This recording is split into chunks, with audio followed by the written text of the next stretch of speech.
Okay, let's move on now to the Plenary 3 session.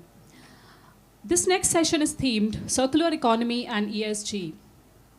I would like to invite the moderator for this session, Mr. Hemant Chaudhary, founder and managing director, Circular Economy Alliance Australia.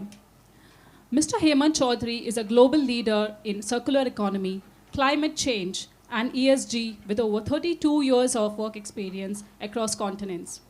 He has collaborated with UN, World Bank, and governments on high-impact projects across sectors like water, waste, energy, infrastructure, mining, and education. Let me invite you also to the panelists for this session. I would first like to invite Ms. Janet Salim, co-founder of Footprint Lab Private Limited.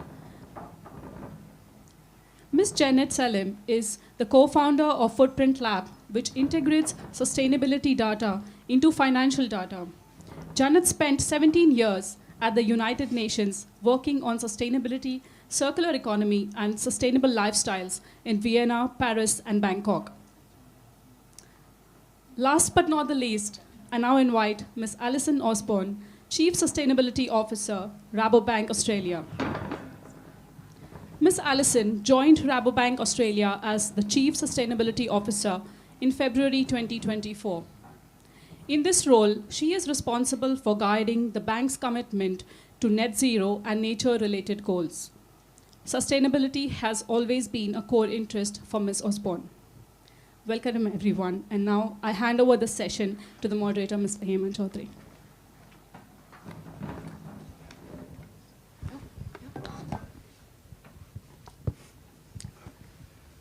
Well, first of all, I'd like to thank ICSF for hosting such a fantastic conference, and it's truly a privilege for me to be here. I guess also there's always that personal connection, having born and brought up in India. So India is, people who here is my Janma Bhumi and this is my Karma Bhumi. So it's good to be here, and I can't be more happier to actually have some wonderful panel members here in Janet and Alison. We'll get to know more about their outstanding work in the area of environment and sustainability in the course of this panel's discussion. But my intention is to actually keep it very, very entertaining and fun. I think that's where you get most. So this is not going to be a typical dull, drab, technical. This is not a platform to demonstrate how smart we people are. It's more about us sharing our honest views about what matters and how we are in our own limited capacity dealing with some of those challenges. I'll probably just say a few more things about maybe just a few words about demystifying what circular economy is all about. It's a term that has taken the world by storm, going back 10 or 12 years. When we started to talk about circular economy, I come from South Australia, it was not a very common term. Very pleased that it has captured the imagination of the wider world, Australia included. But in very simple terms, if I had to just say that, look, it's pretty much what we want to, the principles of what happens in a natural environment. So imagine in a typical forest, how it's a very regenerative ecosystem. Forests have been there for thousands of years, and how we use those principles in a material economy sense. And so the key principles are how we can keep our resources, which are finite, in circularity, how we can create a regenerative system, how we can design out waste and pollution rather than actually treating or dealing with it at the end of its generation. So that's what it is all about. And it has become a necessity. I'll put a small video of our work, but it's also not just our work, it's also about a bit of a call for action. But before I actually go on, put the video, I might just like our panel members to spend a couple of minutes talking about their work and what they do. So maybe Janet, you want to get started here? Yes, okay. Thank you very much for the invitation to speak. I was wondering if some of the visuals that I sent through could be shown up on the screen. Okay, great. Okay. So basically, I was at the UN for 17 years, and there was my role was all about advising governments on different policies that could contribute to global goals like Sustainable Development Goals or Paris Agreement. And so every time we advised governments about this, we first used data. So we use a large data set updated frequently about the carbon footprint of everything, the material use behind everything, and then we can start to see how a specific country is comparing to others and the global goals. But what was always a limiting factor for government and industry action on sustainability was always that there's a lack of data out there which really limits the ambition of our policy instruments. We can't really do much unless we have this data. So that's when I set up Footprint Lab. I left the UN to set up Footprint Lab to convert this large data set, hundreds of billions of data points, into a format that can easily be integrated into financial data.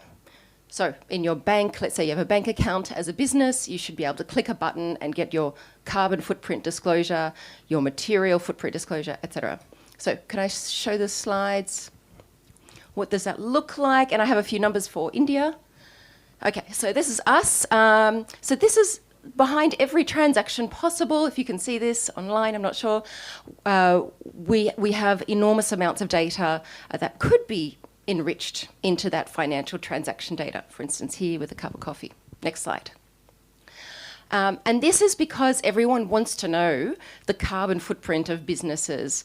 And that's not only because of the mandatory disclosures by government, but it's also, particularly for India, it's something that's becoming a requirement up the supply chain. So if you can't report on these things, it's possible that you lose out on export opportunities. Thirdly, investors are minimising their exposure to climate risk, and for other sustainability issues, there's more systemic risk behind material use and circular economy. I'll get to that later. And lastly, it's also consumers and procurers. Interestingly, in procurement, India's had some of the first sustainable public procurement policies, particularly with the Indian Railways. So if you want to bid for a deal with Indian Railways, technically you're supposed to know and disclose your carbon footprint. Next. So when it comes to circular economy, we can do the same today. It's not just carbon footprint we do this for, but it's also what we call the material footprint. Now, I'm showing Australia's circular economy framework. It's the sort of scientific piece that comes before a circular economy act or policy. And they have some goals in there that they're proposing, which is to double the circularity by 2035, and the first target is to shrink the material footprint per capita by 10%. And second one is to lift material productivity, which is how much do you get if you take 1 kilo of resources, how much do you get out of that? And next slide. But the question is, how do you know where you stand as a business? And this is where monitoring your material footprint can be quite good to see how do you compare with some of these emerging policies, but also, while you're at it, you get to see how systemically are you connected to risks around the world, steel tariffs, etc. So, for the fun bit, imagine if I were a one-person business that had to extract materials from agriculture, forestry, fisheries, and mining. That's a little quarry in the back. Just my share of contribution to the economy every day. If I had to go into my own backyard and pull out enough resources for my share of the Australian economy every day, how much would I have to dig out with my shovel? Can you guess? Next slide. It's actually 1/4 of a tonne of materials. So in Australia, 1/4 of a tonne of materials are extracted from the environment every day per person. All right, next.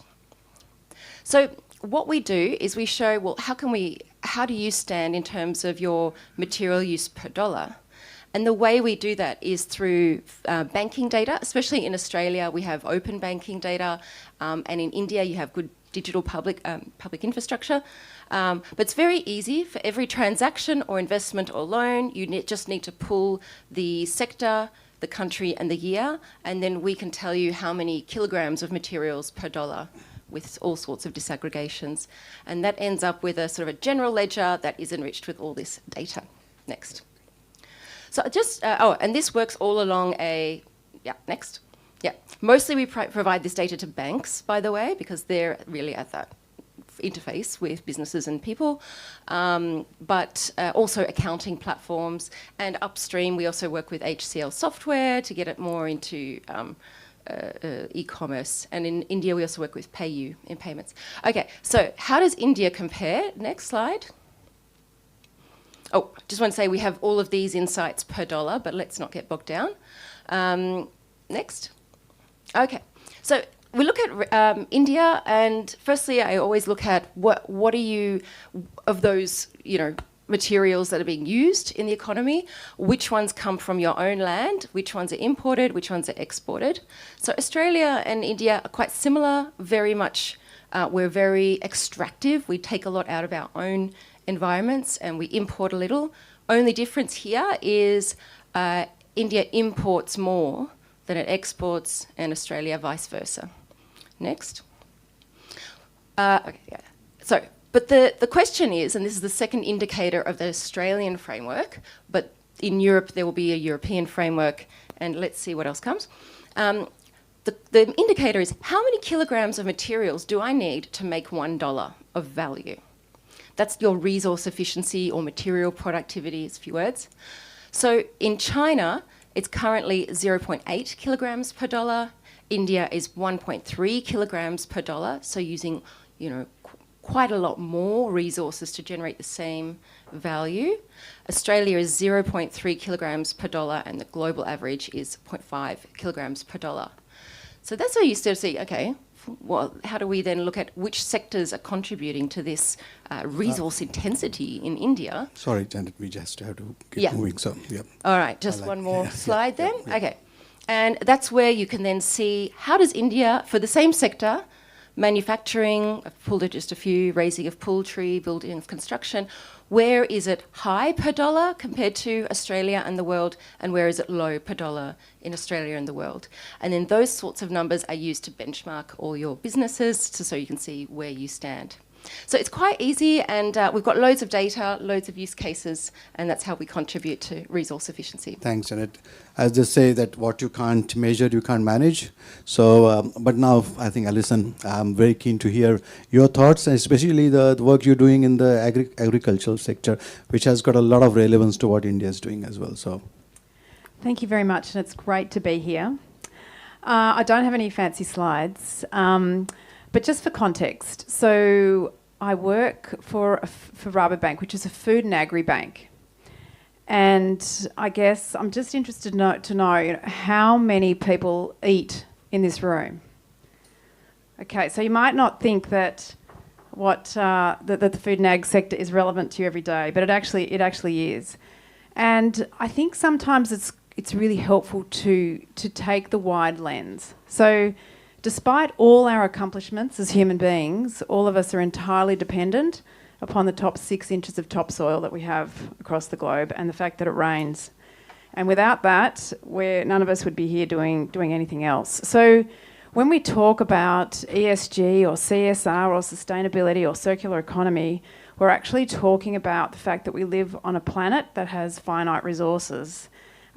There's a growing population and we all need to eat, but we also need to protect that natural resource.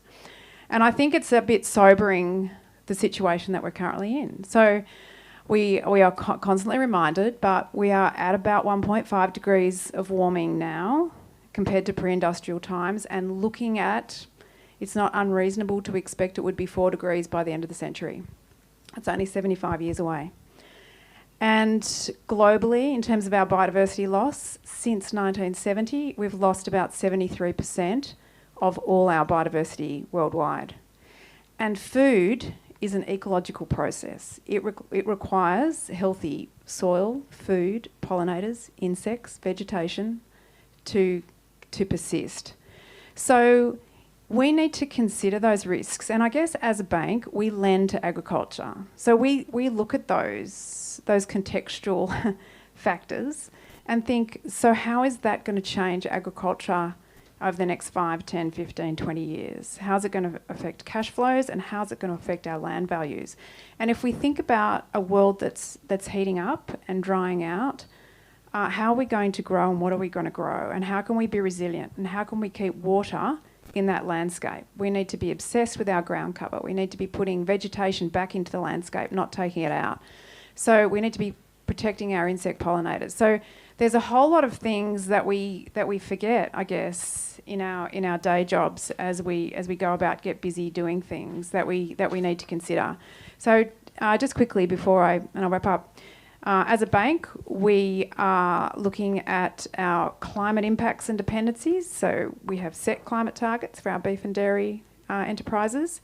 And the reason we do that is because we are like an equity partner in these farm businesses. So we are accountable for the emissions that result from the lending that we provide. So if you think about a farm with 60% equity, we're responsible for 40% of the emissions of that enterprise. That's why banks are invested in this space. And the same for nature impacts and dependencies, which we're starting to work out. But I'll wrap it up right there. Yeah. That's fantastic, Alison. Look, also just a quick sort of a context about the whole issue of resources and everything, and I can put it in a material resources perspective. Just to give an idea, in 2020, first time we crossed 100 billion tons of extracted resources in the world, first time in human history. And if you look at what we were extracting in 1970, it was close to 50 billion tons. So in just 30 years, our resource consumption has doubled. Our per capita resource consumption, correct me, was around 7 tons per person per year. In the 70s, it's gone to nearly 14 tons per person per year around the world. And we live in a finite world with finite resources. With the population growth and our resource intensity, so consumption going up per capita, it is a very, very, it's like a perfect storm scenario. So the ability for us to kind of stop that, or not stop that, at least reduce that intensity without actually causing economic loss is a huge challenge for the world, and that's where circular economy comes in. Is actually about maximizing resource intensity or efficiency, but at the same time saving dollars and all that thing. So there was a report done in the 2016 where a transition to circular economy was going to provide nearly $4.5 trillion worth of benefits, cost savings, if the world transited to that. So there are huge opportunities. So that's something I need to put in the mix. So the message here is not about environment or sustainability or ESG as a cost to the business or the enterprise. It should be seen as an opportunity to become more efficient and also become more productive. Actually, that's a great point. And I guess one of the ways we talk to our clients about soil carbon. So if we think about emissions, farm emissions, if it's a beef property, we all know that methane is a challenging gas. It's got a very high warming potential, and it contributes a lot of greenhouse gas contributions. But if we think about what farm emissions number is for a farm, it's all about farm efficiency. So we're talking about looking at the inputs. So a farm emissions calculator result is actually the waste from that system. It's saying these are the gases that are not being used to convert to meat or to product, but it's actually escaping from the system. So when we do a carbon calculator, what we call a carbon calculator for our farm clients, those with really good result are those that are the most efficient. And if we're thinking about sequestering into our landscapes, soil carbon is actually a great thing in the landscape. We want carbon in the landscape, we just don't want it in the atmosphere. So soil carbon will drive production. So our farmers know that. They tell us this. They know that if their soils are high in carbon, that they are actually more productive. So it is, to your point, it is not a cost to bring these elements into our system. It is actually to the benefit of these systems. And we've been doing wonderful case studies on a lot of our clients to hear, well, what are they investing in terms of the natural capital of their businesses, and why do they invest, and what value do they see? And the things that they tell us are that the one particular farmer from down near Goulburn has put his property, it's a potato farm and a sheep property, into what he calls ecological zones. So 40% of that farm is now what we call ecological zones, so trees and shrubs and areas where he doesn't undertake agriculture. And he says his production has gone up. So the insects and the benefit and the shade and shelter that those areas provide for his business has actually improved his production. And we're seeing that our cotton farmers are starting to use predatory wasps, and they're using remnant vegetation for predatory insect habitat. So, you know, there's real production benefits to including natural capital in our systems. Absolutely, that's a great point. In fact, Janet, I want to ask you one question, because I can see that you love data. How have you seen that being applied or used in a practical sense? Because that will be something that the audience will love to hear, is how it has been used. Obviously, we can all relate to it, but probably you could share one good example or case study where this has been profitably used in terms of improving efficiencies and circular economy and ESG. Well, the first thing is, if you use the data as an enrichment into financial data, that itself is already a huge productivity boost, because you're now not asking your accounting team or your sustainability team to spend all their time and budget on accounting. Rather, they can spend their energy and effort on figuring out, okay, where's the hotspot, which impact do I address first, or, you know, what else can I do? But then if you look at where I find that the businesses benefit is when they start to look at those solutions. And so we look at those circular economy options, and you can essentially, they're about making more money with less resource input. So if you think about the 250 kilograms of resources that are extracted every day per person in Australia, you know, for me, let's say I spend my whole day extracting them, and the next day I'm asked, do it again. I say, well, can't you reuse some of the ones I took out yesterday?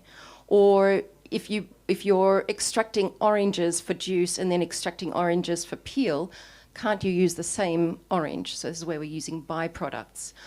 If we're extracting metals to make a car, but that car sits in my driveway 90%, 95% of the time, can't we have circular transport systems where we're sharing vehicles and so on?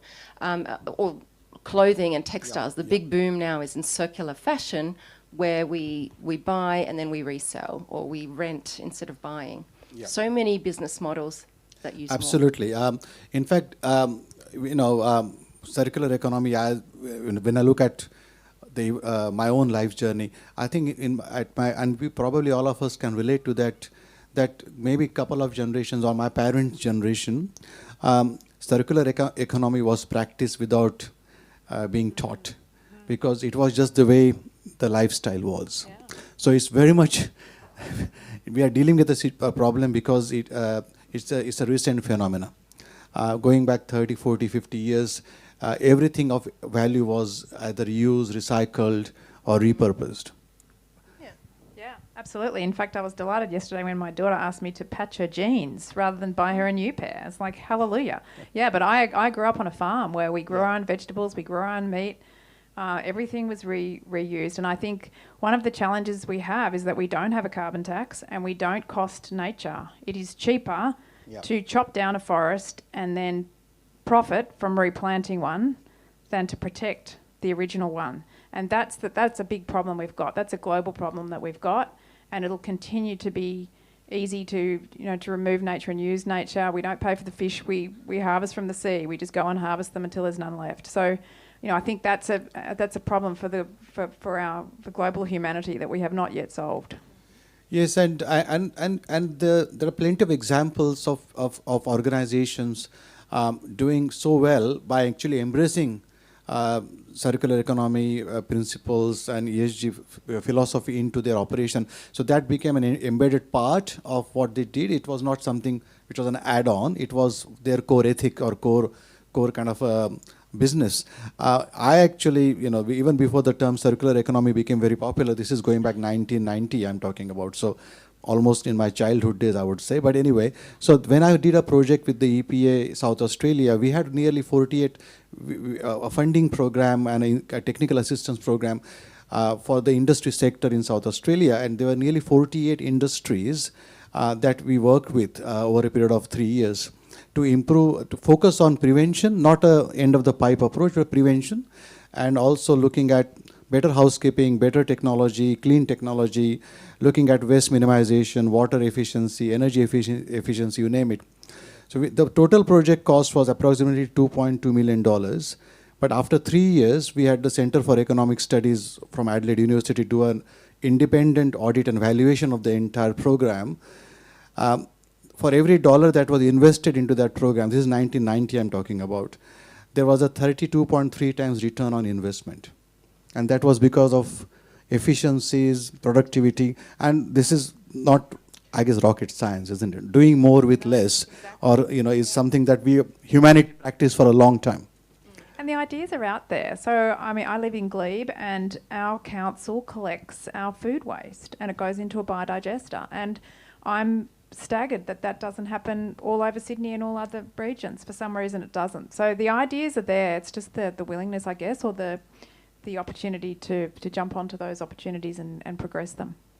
Can I add to that? Yes, please. So it's not just the opportunities are big, but after 20 years working in this domain, I found the opportunities weren't enough. What I found was quite effective with the CFOs of the world is mitigating systemic risk. So if we look at, if you have a very linear business model, that means that you're also exposed to the risks associated with the suppliers or with the materials or the countries associated with your supply chain. And the more resource efficient you are, the less so. And I take the example of plastic. So if you have a very plastic intense supply chain, it doesn't need to be plastics industry, it can be pharmaceuticals, food, etc. Then a few weeks ago, member states of the UN convened to negotiate a global plastics treaty. And so if they had succeeded, which they haven't yet, it's still ongoing, but if they had succeeded, that could result in a tariff on plastics that would then add to your supply chain. So some of our asset management clients, they look for things like, well, what's my plastics footprint? Or what's the plastic footprint of the companies in my portfolio, because I'd like to know how exposed we are to if that happens. Or where you're from, and probably partly thanks to you, there's a ban on certain plastics products. So the demand for them, the market demand, can really drop very suddenly. Yeah, absolutely. Look, sorry, people are trying to call me. I better put my... look, it is very interesting what the point you raised. I guess if you want to really drive circularity, I have seen that there are two drivers or three drivers which actually drive them really well. One is obviously you need to create a policy and a regulatory mechanism, but also it has to be backed up with enforcement. But number two is actually the market instruments, creating market instruments actually go a long way in driving behavioral change, but also circular economy and ESG adoption. And the third thing, obviously, is how a community actually pushes an organization towards that. I was just going to add, in the absence of those things, which are very important, and I'm aware that I'm talking to the Institute of Company Secretaries. So you all have the opportunity, for example, on your business scorecards. So sometimes we need to be a little encouraging, and as a business, we need to make a decision. okay, what's going to be on the scorecard and what are the KPIs that as a business we're going to hit. And sometimes I know that's how we see some behaviour change in our organisation, and it really drives change because it actually results in, you know, financial benefits or not at the end of the year. So look, you can all do that as a business. You can think about, well, is it about emissions? Is it about circularity? Is it about waste? Is it about resource efficiency? Is it about plastic? And what are some targets we want to set and allocate those across the business and make it part of your scorecard. And I think that's been really, really effective too. Excellent. I'm going to actually kind of put some, I picked up a few very interesting questions I'm going to ask the panel members, and these are out of the box questions. So, so here it is. If ESG, now we are going to talk about ESG, right? If ESG were a person, would it be a boring auditor, a passionate activist, or a smooth talking politician? And why? I can go first while you're thinking about it. Yeah. So I saw this great slide the other day, which actually said ESG is about measurement on companies that investors use. So investors will look at the ESG measures of a company and decide which to invest in. So that's the boring auditor if it's talking about ESG. CSR is all about responsibility. So I don't think you had that one. Sustainability is actually a term that's gone back to the 1600s, and it's about ecological balance. So that's the passionate activist. And I think that's a really interesting sort of mix and a way of looking at it, because I think we need a mix of all of those things. To Janet's point about data, absolutely we need data to support claims. We don't know where we are. We don't know what we need to do if we don't have data. So we absolutely need measurement. So I think we can spend a lot of time getting confused about the terms, but at the end of the day, we probably need a bit of all of those things, except maybe not the politician. I support that. Any comments on that? Yeah, I'd love it if they threw a party and all worked together, because you need the accountant. I don't think they're boring. Are there any accountants in the room, by the way? You know, yeah, you guys are at the front lines of the fight against climate change, because if we can't measure anything, then the smooth talker's got nothing to talk about. They're going to be accused of greenwashing in a second, and the passionate person, they won't be able to create that business case to say, oh, okay, well, in our case, we need to focus on this. This is going to get us the biggest win. So I actually think it's like there was this TV show in the 90s called Captain Planet. Did you ever remember? Yeah. Captain Planet. You know, that it's a team. The Planeteers have to work together, and they say, with our powers combined. That's what I say. I think that's a great answer, Jared. I got another curly one for you, which is harder. Convincing your CFO to invest in circular practices, or convincing your teenager to recycle? Oh, definitely the CFO. The teenagers, they're engaged. They're on board. They get it. I don't have to worry about that. Yeah, look, the business, it's this growth agenda that we all are caught up in, and it's still perceived as potentially impacting growth aspirations. So I think that's important. But I'm also just going to add to that, it's kind of a little bit of left field, but it's related to the last panel where you were talking about the AI conversation. Anna Funder, there's a great author in Australia called Anna Funder, and she gave a presentation recently, and she said, look, AI, fine, it's a tool for fools, or whatever we decided it was, but she also said that AI works on the prediction of the next word. What is the highest likelihood of the next word and the next word? And that's what you get. But if people have been written out of history, or if the thinking hasn't been done, and I would argue that in sustainability, the thinking hasn't been done, we don't have the solutions. AI is useless because it actually it bases itself on what's out there, what already exists. So I say to my team, AI might be fine as a tool, but we actually have to do the thinking and solve these problems because that thinking is yet to be done. So I think that I say that to the organisation, and having that conversation with CFOs and CEOs is pretty challenging. Yes. No, good, very good. Now, other thing actually that I guess I actually sometimes get overwhelmed with new.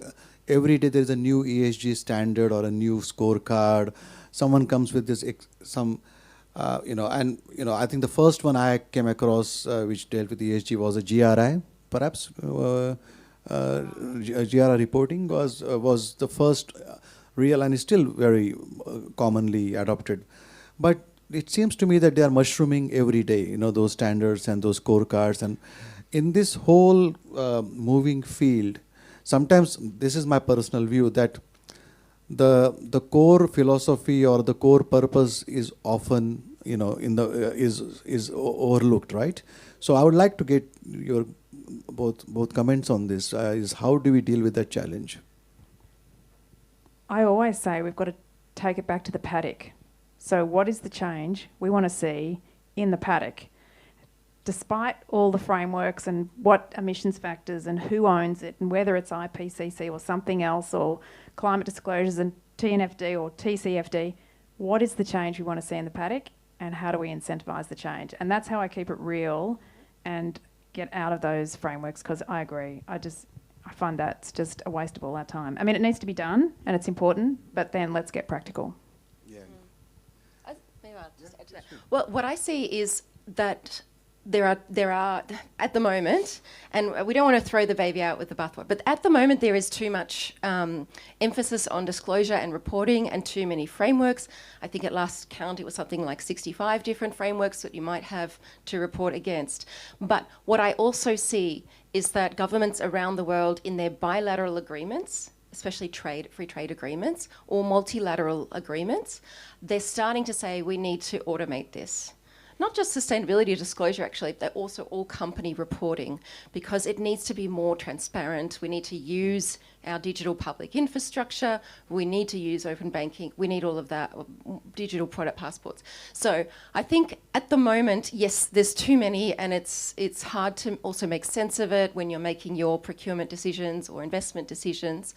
But never fear, in the future, I do think that this will become more harmonised, more transparent, and more automated so that we can compare each other. And I do hope that gives more visibility to those who have a good solution for the paddock. Because right now, they're trying to explain the business case of their innovation. And you see it all the time in startup competitions. So many amazing solutions, technologies, or other kinds of innovations to solve these problems, even at the paddock, in the factory, in the waste end of life. But they can't scale unless there is, you know, interest in their solution. And our thought is, you know, there won't be interest in those solutions unless companies, and especially investors, know where they stand compared to policies. And this is where we also need more policy leadership to give that long-term stable signal to industry to say, is carbon going to be a liability, yes or no? And actually, for the CFO versus teenager, I actually deal with this quite a lot, but it's not recycling. It's I want them to write to their member of parliament, because they're all complaining, oh, I can't vote. Write to your member of parliament, tell them what you want. So I can't get them to do that. But the CFO, I found that it's far easier, the motivation, I mean, you'd know better than me, but from what I've seen, their motivation, they don't want to be congratulated for something, they want to not be blamed for something. That's why I think the risk argument is a little bit stronger. No, that's a good point. Look, another aspect which I think probably we can elaborate more is the importance of communication. I mean, a lot of the communication we see today, a lot of times it is communication that probably is not received and by the audience, because it gets how an organization communicates with the stakeholders, including the customers. And also a lot of times you see a lot of greenwashing happen, and that's been a challenge. But one of the things, a very wise, smart person actually who shared that tip with me going back more than 40 years, and what he said was, Hemant, communication is not what you say or what you write, it is what is received. So if someone receives it, then it's communication. Otherwise, you are just talking to yourself. And so that stuck with me in terms of simplicity. And when I started to work with the government, I was told by my boss that keep it to year 8 level. That's what the ministers want to read, and nothing more and nothing less. And the other interesting, sorry to talk about communication because that's a passion of mine, was a very interesting story apparently where Winston Churchill wrote a letter to the US president during the Second World War, and the story goes like this, that he started the letter by saying, "Your Excellency, I apologize for writing a long letter because I don't have time to write a short one." So in that context, I like to really understand the importance and power of communication here, because that I think is a very crucial piece missing in how we go about this. So you go. Okay, so what I've learned from my time at the UN is layering the behavioural economics or nudge theory into communication. So the four aspects of it is the EAST framework. So your message has to be that this is whatever the change you want, or message, it has to be easier than what they're currently doing. A, attractive, it needs to be somehow better. So don't try to sell things purely based on their environmental grounds. S, social, so it's somehow like show how everyone else is doing it. But T is for timely, and that was, I think, the most important one. So when we talk to banks and they they use our data to support some of their green finance tools, like green loans, because as Alison said, they're responsible for the emissions of what they finance, or the financed emissions. So the best time to talk to homeowners about installing energy efficient whatever techniques in their house is when they're moving house, or when they buy a house, or when they are building a house. But don't try to tell them when they're just busy doing everything else in their lives. That's, for instance. Yeah, or when point. someone changes job, when someone leaves university, someone gets married, someone has a baby. These critical, timely points are when you can start to integrate change. Great point, Alice. I also am passionate about communication because I realise it is just the key to everything. And I just don't wing anything anymore. I prepare, and I prepare differently depending on who I talk to. And I've worked out that some of my key stakeholders are visual people. So with my boss, with my CEO, I feel like I've been having the same conversation with him for a while, and then I put this picture in front of him with coloured tiles, and he instantly is on it, like it, let's do that. And it's like, wow, okay, right, next time we work in pictures. And for other people, it's different. Some people like a story. Some people are like facts and figures. It's all about facts and figures. So I actually think if you really want to influence a stakeholder, and if you've got a room full, like, so for example, if we're going into the leadership team or into a board, you actually have to tell the story in multiple different ways, with a picture and with some numbers and with a story, just so you get everybody. Because I know how I like, and it's different to how you, and it's different to you. Yeah. No, that's true. And actually, I found I used to do a series called, I used to have 1 minute videos posted on just covering some key topics, but it was a challenge to keep it to 1 minute. But it was wonderful, and I think I found a lot of traction with my audience when I did that. And I know that because we had a paucity of time, I had a video to show, and I think you shared a video as well, link, which I've given to the technicians, but probably I don't know with the time constraints how we are going, because I'm also mindful that I would love to get a lot of feedback and questions from the audience as well, and then maybe once we have that, we would just leave with 1 minute parting sort of comments. But let's open it up. Let's open it up to the audience.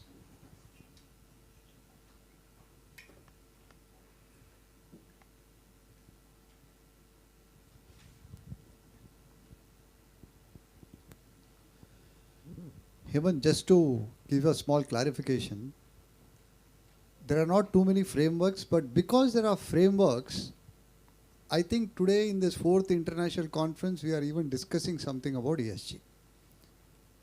And when I say framework, I think, India has adopted one of the best frameworks in ESG.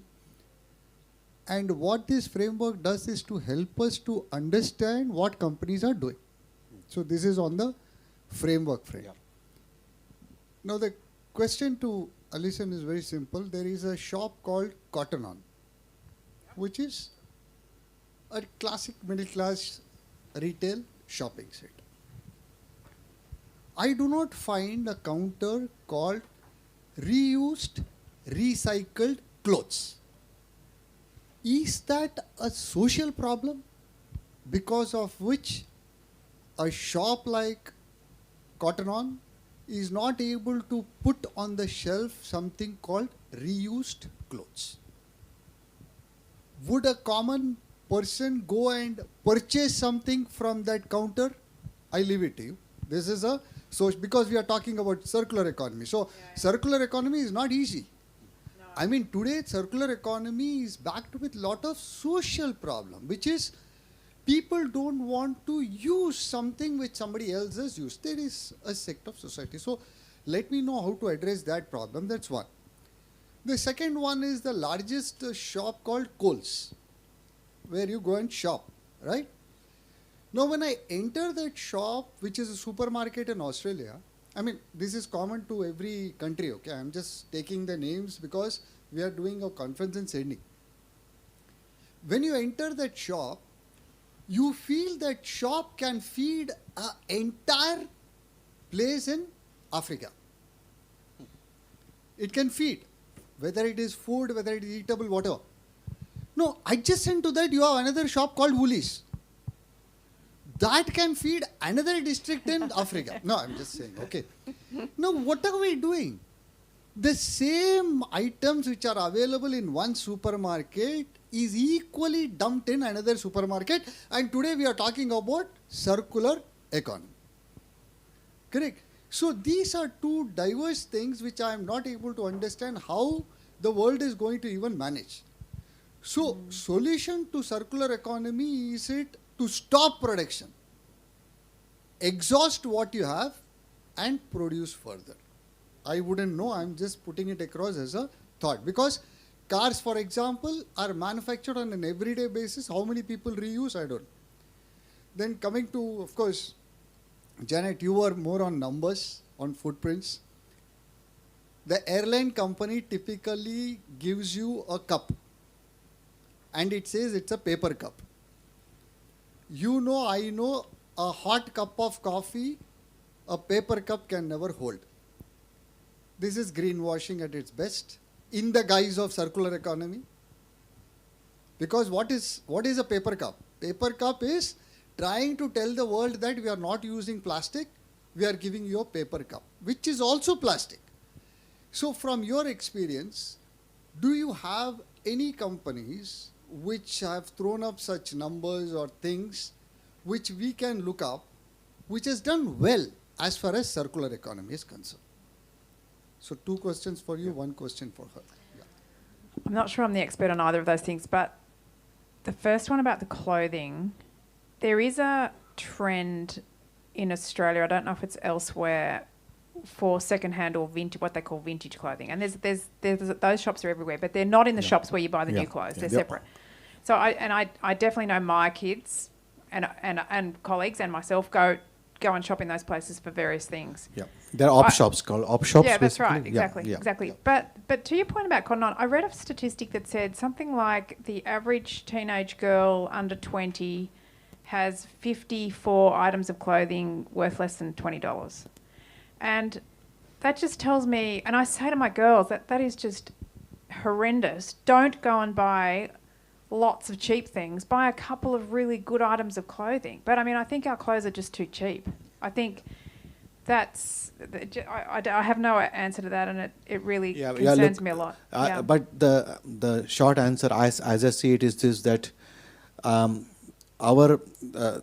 of the very fantastic comments was actually made by a gentleman called Albert Schumacher, who wrote this book called Small is Beautiful. He was an economist. And he said that infinite consumption in a finite world is madness.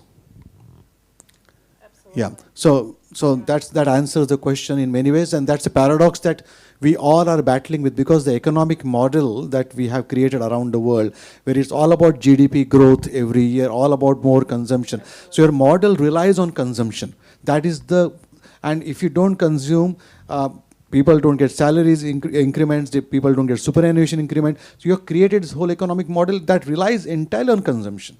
And how to deal with that is a major challenge. Well, this is the business opportunity. So for me, fashion is an interesting one. There's lots and lots of business models out there that are growing very rapidly. So I'll pick on two.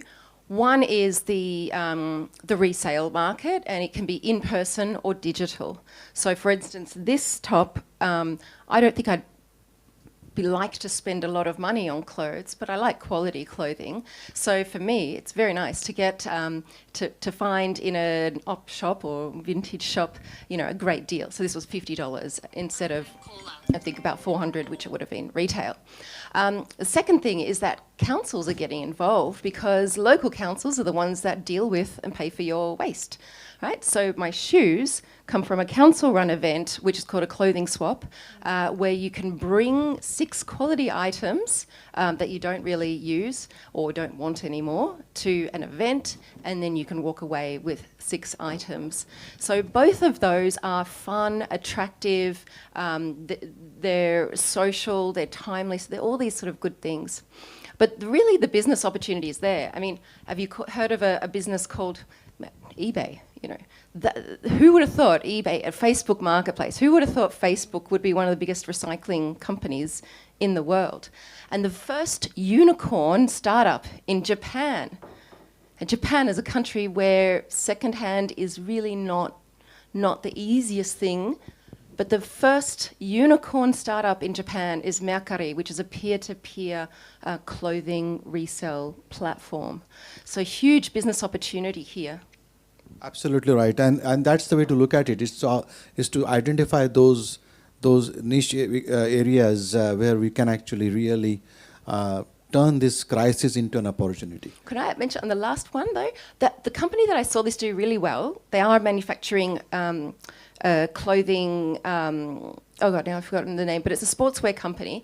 So they manufacture the clothing, but then they were like, well, why shouldn't we benefit from the second hand? You know, when our customers sell those clothes, can we get a cut of that again? And so what they've done is they've engaged a third business called Trove that they handle the logistics basically. So you can send in, resell your clothing back to that company, and then they centralise the sort of repair and everything. They refurbish it, and then they sell it again on their platform. So on their website, I wish I could remember the name. It'll come to me. But you can either buy the new ones or you can buy the refurb. And Apple also has refurb, I guess. But yeah, so there's a few cases of companies that themselves want to resell to get that second cut at the products they've made. Thanks, Janet. I think I'll just take one more quick question, and then we'll leave some minutes for some final remarks. Yeah, please.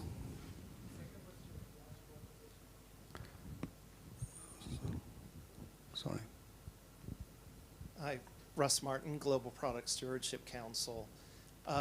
There's an adage by Adolf Coors that all waste is lost profit. And one of the things I kept thinking is, you know, how do we instill in people that there are these opportunities and there are benefits in not seeing materials as wastes and lost profit, but simply as resources and getting them back into the circular economy.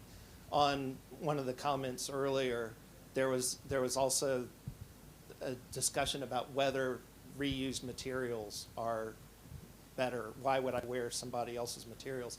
There's also an aspect of it that involves people thinking that recycled materials should be cheaper. So they don't want to pay as much for an item that's got these materials, whereas some of the companies are trying to instill profits, you know, in those. So I just wanted to get your thoughts on how do we enable that thought process to help see materials more as resources than as waste, and just acknowledge also what Rabobank has done, especially with BIGA and BIGA Circular Valley, to help build up the third pillar of circular economy, which is often overlooked, about regenerating nature. Yeah. I just wanted to comment on that, but broadly, how do we help enable this thinking? Yeah. thought on the product side. So there's some interesting initiatives I've seen. I think it's all about, some people call it the digital product passport. But if you have an item, let's say your daughter's pair of jeans that she got fixed, let's say she bought them new for, let's say, $100. But she got the digital product passport, which means that when she goes to sell it again, it's very easy because all the data about that pair of jeans is out there, and therefore it's easier to sell something with that. But then what if when she bought it, she also, on the passport, it gave her an indication of what she could sell it for if she wanted to, which then gives you the incentive to look after it and realise that I'm a steward of this product, not an owner forever and ever of this product. And the better I look after it through correct washing or repair or whatever it is, the more resale value I have. And then if that product did have a product passport, it would overcome one of the main barriers to resell, which is the horrible process of taking a photo of something and typing up the data about that product, which if you get it wrong or do a good job, means that people who would want to buy it can't find it. So I think that product data staying somehow with the person is very handy. Yeah, but Ross, I think that question you asked, can I just quickly add to it, because it's very something that it resonates with me. I think the issue is actually far more deeper and fundamental than a lot of the measures. We're dealing with the symptoms. And one of the very interesting comment was again I'll quote this quickly, this book written by a gentleman called Dr. Clive Hamilton, who wrote a book called Mystic Economist. And this gentleman was from Harvard, and so he actually made a very interesting theory. He said that prior to the Industrial Revolution, most of the human the civilizations they had what he considered to be called a very spiritual connection with the nature. And if you look at a lot of the religions and a lot of there was this, they had that paganistic approach towards them. But he said once the Industrial Revolution happened, he said it turned a human being into a single economic agent, where the world was there to be plundered and used for his instant satisfaction. And he said that severed this connection, that spiritual connection with nature. And that vacuum that was created as a result of that disconnection with your own spiritual or connection or self led to then, the situation of consumption and because it was more about someone being thirsty and in need of water, but actually quenching that thirst with Coke, in the whole process getting even more thirstier. So it was a very interesting analogy he gave in terms of some deeper aspects of this. And that is what we are facing. Mostly the humanity seems to be quite disconnected with nature. And we haven't costed in the impact. And it's great to see, and hence why we're starting to tell these client stories, because our leading clients are starting to see that actually, if you look after that natural capital, that soil, that vegetation, that habitat, that biodiversity, it will actually improve your production and your system, and you'll be resilient to the climate change challenges that we're facing into. And I think that's really a big part of the role that I play, is to make sure that we still tell those stories and incentivise that sort of change, because it's absolutely critical. By the way, the organizers are nudging me, and so we could go on, and we don't want to take any more of your valuable time. It's been an absolute pleasure talking to this panel, and thank you for the opportunity to share our thoughts.